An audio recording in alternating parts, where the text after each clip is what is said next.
ഒരുപാട് കാലത്തെ കാത്തിരിപ്പിന് ശേഷം ഗുരുവായൂരപ്പന്റെ അടുത്തേക്ക് ഒരു യാത്രയുണ്ട്. പരിഭവങ്ങളും സങ്കടങ്ങളും പരാതികളൊക്കെ ആയിട്ട് നടന്ന് ആ ശ്രീലകത്തിന്റെ മുമ്പിൽ അങ്ങോട്ട് എത്തുമ്പോ ഭഗവാൻ എങ്ങനെ കാണാം. ശംഖും ചക്രവും ഗതയും പങ്കജവുമായിട്ട് ചക്രവർത്തി ഭാവത്തിലുള്ള ഭഗവാന്റെ രൂപം അതങ്ങോട്ട് കാണുമ്പോ കണ്ണ് നിറഞ്ഞൊഴുകും, തൊണ്ടയിടറും, എല്ലാം മറന്നുപോവും. പരിഭവങ്ങളും സങ്കടങ്ങളൊക്കെ. ഗുരുവായൂരപ്പാന്നൊരു വിളിയുണ്ട്. ആ സമയത്ത് ശ്രീലകത്തുനിന്നൊരു നോട്ടമുണ്ട്.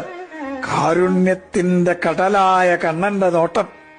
ഞാനില്ലേ കൂടെ എന്ന് പറഞ്ഞിട്ട് ആ കണ്ണനെ ഹൃദയത്തിലേക്ക് നിറയ്ക്കുമ്പോഴേക്കും ദ്വാരപാലകർ നമ്മളെ നിൽക്കിണ്ടാവും. പക്ഷെ ആ കാരുണ്യം നിറഞ്ഞൊരു നോട്ടല്ലേ, അത് മതി നമ്മളെ പരമാനന്ദത്തിൽ ആറാടിക്കാൻ. കൃഷ്ണ ഗുരുവായൂരപ്പ.